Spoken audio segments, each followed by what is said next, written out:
আমাদের ময়মনসিংহের পার্শ্ববর্তী টাঙ্গাইল ধনবাড়ির একটা এমপি ছিল আব্দুর রাজ্জাক ভুলা, আলেমদেরকে নিয়ে কি পরিমাণ তিরস্কার করেছিল। 5 মে হেফাজতের সেই কাহিনী নিয়ে দাঁত কেলিয়ে। বন্ধুরা আমার, এই জন্য আল্লাহর নবী বলেন, দুনিয়ার মধ্যে জমিনের উপরে আসমানের নিচে সবচাইতে দামি মানুষ হলো তারা যারা নিজে আমার এই কালামটাকে অর্জন করে এবং অন্যকে শিক্ষা দেয়। বন্ধুরা আমার, আল্লাহর এই কালাম শুধু এমন এক জিনিস না যারা পড়ে এবং পড়াই তারাই দামি হয়, বরংস আল্লাহর নবী বিভিন্ন হাদিসের মাধ্যমে জানায়া দেয়, যদি এমন কোনো উম্মত পাওয়া যায় কোনো কারণবশত নিজে পড়তেও পারলাম না আবার পড়াইতেও পারলাম না, কিন্তু সাধারণ মুসলমান, আমার জন্য কি কোরআনের বরকত নাই? এমন প্রশ্ন যদি কারো চলে আসে, তার জন্য আমার সামনের আলোচনা। বন্ধুরা আমার শুনো, তোমার জন্য আমার রব পথ খুলে রেখেছেন। কোরআন পড়তে পারো নাই, কোরআনের হাফেজ হতে পারো নাই, আলেম হতে পারো নাই, কিন্তু তুমি কমাস কম নিজে না পারলেও এখনো সময় আছে নিজের সন্তানটাকে কোরআনের সঙ্গে সম্পর্ক করায়া দাও। জোরে বলেন না কেন? সন্তানও ছুটে গেছে, তোমার সামনের ভবিষ্যৎ নাতি পুতি সুতি আসবে, তাদেরকে কমাস কম কোরআনের সাথে সম্পর্ক করায়া দাও। হয়তো এমন হতে পারে কোনো আটকুরা, তার সন্তানও নাই, নাতি পুতিও নাই, তার জন্য কি কোরআনের বরকত নাই? হা হা, তার জন্য আছে। আমার নবী জানায়া দেন, কুন আলিমান আও মুতাআল্লিমান, আলেম হতে পারলে না, কমাস কম সেই আলেমের ছাত্রের রূপ নাও। আলেমদের সাথে সম্পর্ক রেখে আলেমদের কথা শুনে শুনে তোমার জীবন চালাও। তারপর আরো সামনে অপশন আছে, আলেমদের কথা শোনারও তোমার সময় হয় না। কেন?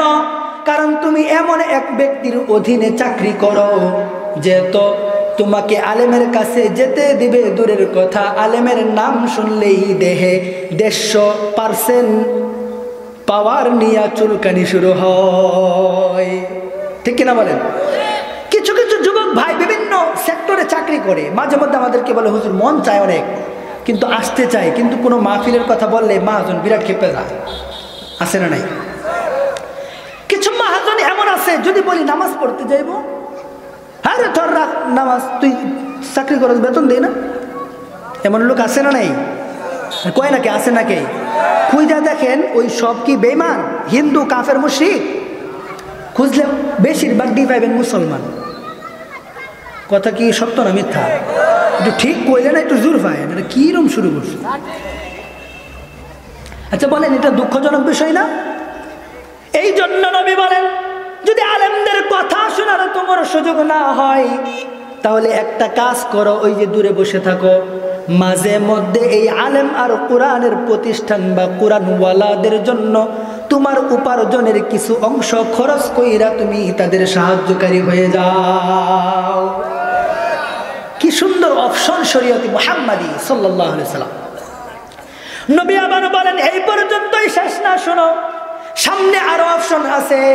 যদি এটাও না পারো, তাহলে তুমি দূর থেকে বসে সহযোগিতাও করতে পারলা না, আলেমের কথাও শুনতে পারলা না, কমাস কম দূর থেকে বসে বসে কোরআন আর কোরআনের প্রতিষ্ঠান আর কোরআনওয়ালাদেরকে ভালোবাসতে থাকো। সুবহানাল্লাহ। নবী বলেন, শুনো, ওয়ালা তাকুন খামিস ফাতুহলিক। এই যে 4টা অপশন বললাম, হয় আলেম হয়ে যাও, নাহলে আলেমের ছাত্র হও, আলেমের সাহায্যকারী হও, আলেমের মহাব্বতকারী হয়ে যাও। একটাও হতে পারলে না, কমাস কম আলেম বিদ্বেষী হইও না। ঠিক কিনা বলেন? তাইলে কি হবে? এটা কি হবে? এটা মাত্র কিছুদিন পূর্বে 5 আগস্টে বাংলাদেশে নতুন এক ইতিহাস হয়েছে। যাক, এটা বললাম, কিন্তু সাথে একটা কথা বলে দেয়, নবী বলেন, হয় আলেম হয়ে যাও, আলেমের ছাত্র হয়ে যাও, আলেমের মহাব্বতকারী হও, আলেমের সাহায্যকারী হও, খবরদার আলেম বিদ্বেষী হইও না। বাংলাদেশে যারা আলেম বিদ্বেষী ছিল, আল্লাহ নজির দেখাইছে। এই যে আমাদের ময়মনসিংহের পার্শ্ববর্তী টাঙ্গাইল ধনবাড়ির একটা এমপি ছিল আব্দুর রাজ্জাক ভুলা, আলেমদেরকে নিয়ে কি পরিমাণ তিরস্কার করেছিল। 5 মে হেফাজতের সেই কাহিনী নিয়ে দাঁত কেলিয়ে কেলিয়ে আলেমদেরকে তিরস্কার করেছিল।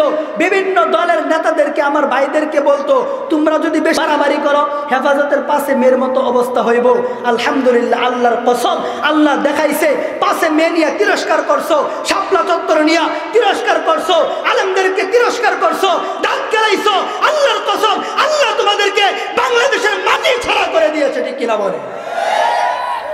এজন্য নবী বলেন আলেম বিদ্বেষী হইও না। আলেম বিদ্বেষী হওয়া যাবে? অতীতে যারা গেছে, সামনেও বাংলাদেশে আবার কোনো পট পরিবর্তনে কোনো দল আসবে না? আসবে না?